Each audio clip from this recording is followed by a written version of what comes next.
All right, now I bring back on Cole Hocker, which it feels like it probably has been less than 2 months since we last chatted to recap Tokyo, and now we're already getting ready to talk about the indoor track season. Millrose Games 2026, you're doing the 2 mile.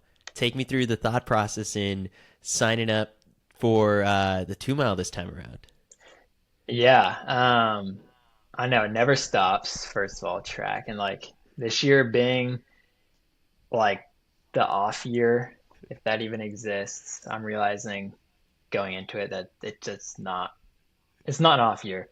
Um, but I think people are going to be racing more actually. But yeah, I'm excited for the 2 mile. I think last year was, I'm biased, but like a race for the ages, with me and Grant going for that world record, and I don't see why the 2 mile this year would be any different. I feel like what we ran last year is equivalent to what the record is right now in the 2 mile, and yeah, essentially the same race. So I'm excited to run that back and just yeah, same kind of thought process it's been for the past 2, 3 years at this point of where I'm at in the season. The 2 mile makes a lot more sense, and also I just feel like it's a really good event for me, so I get really excited about it, especially indoors.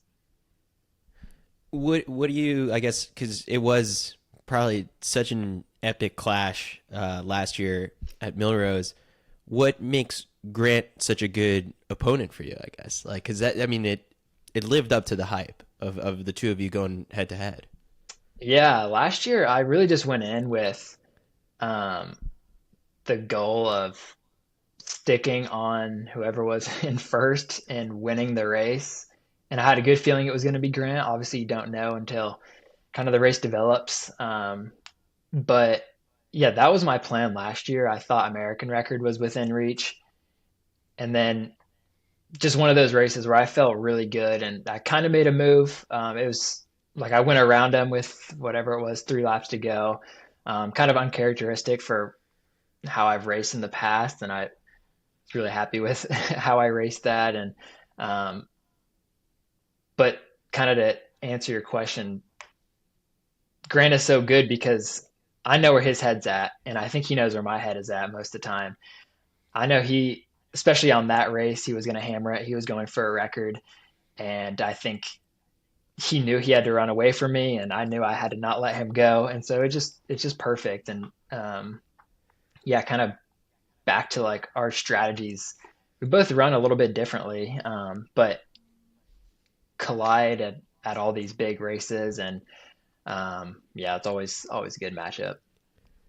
One thing that stood out to me because I went back and like watched some of the interviews that you did after that race was that you said that it gave you the confidence to take the lead or take the race early, even though like I guess like in the end Grant got you at the very end of the race, but it's sort of now that we have like the full 2025 season to look back on how valuable I guess was that learning moment for moments later on in the season? Like, did that just sort of come back up in your mind?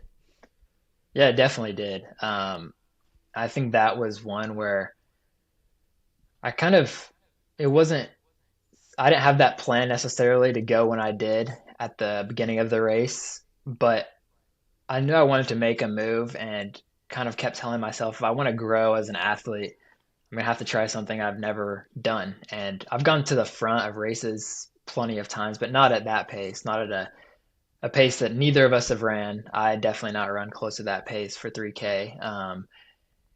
And so that was kind of the thought process. How do I develop more as an athlete, especially coming off that Olympic gold? Of course, I knew the race wasn't going to be easy no matter how I chose to run it, but that was one way to really push like what I thought was possible. And then I think a race like US 5K, it wasn't fast. It wasn't, of course, it was a championship race, but I went to the front and I led for about 11 laps, and that strategy ended up paying off. So I like to think that the Millrose race kind of played a part in that. So the scary declaration you had after that race at Millrose was sort of like you said that you were already better than you were the year before. And then we obviously knew that you went on to win the Olympic gold medal in Paris. And so, it kind of sends shivers down everyone's spine, just being like, all right, if Cole is already at this point where he's believing that he's leveled up year over year, how does how are you hoping, I guess, 2026 Cole compares to the last time you ran a 2 mile, which was 2024, and you ran, what was it, 8:03 in that same race where the world record was broken. So it's like, if you leveled up last year, just sort of like, do you think you're like, what, 30% better than you were 2024 last time you attempted the same distance? Yeah, yeah, it's a good question, but I mean, no doubt in my mind that I'm a different athlete than I was in that race for sure. I mean, that one I felt like I was really just hanging on, versus last year it was, competing and, Kerr wasn't in that one, but, and I'm not sure if he's going to be in this one, but, I think that was the fastest that anyone was going to run that day is what me and Grant did. Um, so yeah, just like, just sheer confidence in my training and what I've done so far. And year after year, I feel like I feel like I'm a real testament of just trusting the process as much as people say that. But it just has shown me the past 2 years how these major championships have ended up. And honestly, how these big ones along the way, like Millrose, it's gone really well the past few years. And each year I feel like I'm better mentally and definitely physically. Have you had the chance already to sit down and kind of map out the indoor season with Coach Thomas? Yeah, kind of loosely. I mean, there's only so many options, but Yeah. I think loosely the plan right now is Millrose, and then definitely indoor USA's, and then we might be doing a race at JDL in between there, setting up a fast mile. I think they got a new track. I don't think it's a flat track anymore. But yeah, it'd be those three, and then obviously World Indoors. Is the ultimate goal for the indoor season.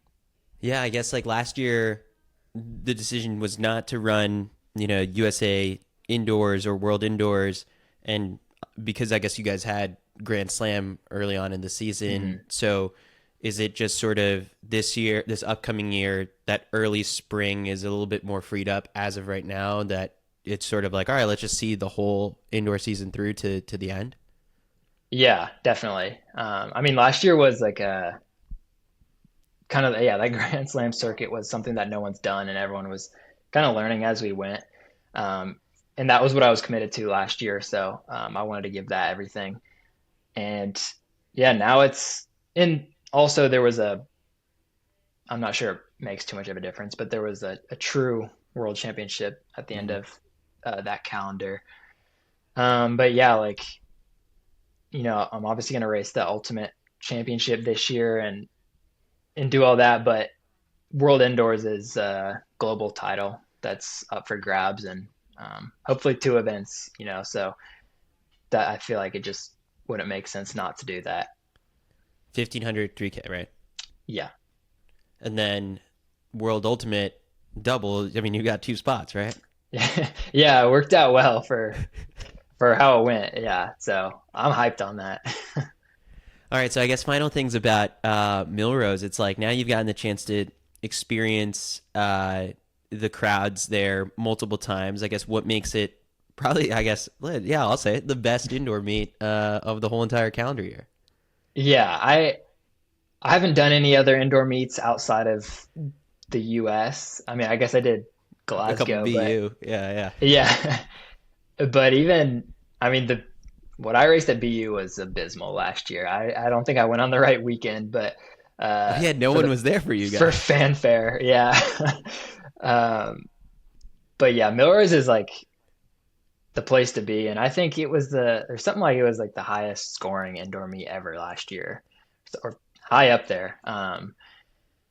So like the performances live up to the atmosphere, and then anytime just anything in New York is going to be like pretty cool. I always love going there and competing, and you can feel the energy.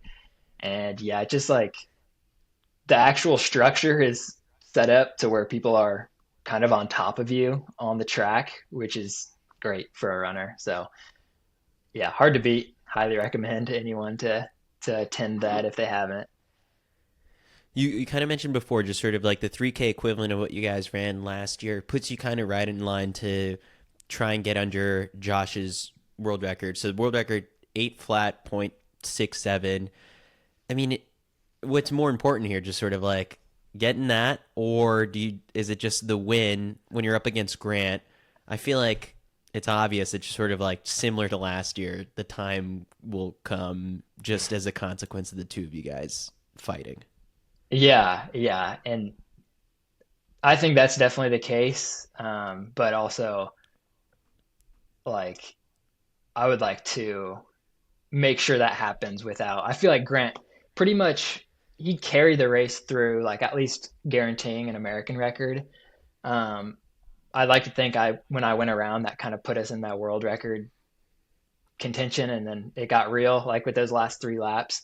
Maybe we would have kept that. Grant would have kept that pace regardless, but um, I'm definitely wanting to get go after that. I mean, that's on my to do list this season. I feel like it's within reach, and it's just one of those that it's going to line up well and make sense. So, regardless of how anyone else wants to race it, I want to go after that. But I'm sure Grant and maybe someone else is probably thinking the same thing. Because you still don't have one, right? No world record yet, right? No world record. It's pathetic. No. All right, this could be the first. Well, Cole, excited for Millrose, and well, I guess before I let you go, let the people know. I guess why no cross country? You broke some people's hearts by like deciding to skip out on USA's. Yeah, I'm sorry, first of all, but um, it just like for me, you really how I want to set up my season. It came down to just like you can't do it all as much as I really want to, and I think it's really cool that it's in the U.S. It just didn't make sense for the turnaround from Tokyo for me, and how I want to build up into this indoor season because I'm not going to race a cross country and a U.S. championship if I'm not ready. Like I'm not going to go out there for a workout. So I was going to have to get really fit really fast. And that's kind of a recipe for injury most of the time. And especially when, like what I was just saying, the indoor season is pretty big this year. And there's a global medal for that. So, um, and on top of that, I feel like 5K is long. I don't know if 10K is still a stretch. I think I could compete well at it, but it is a stretch. And that's going to take a big base building period, and I just didn't have time for that this year.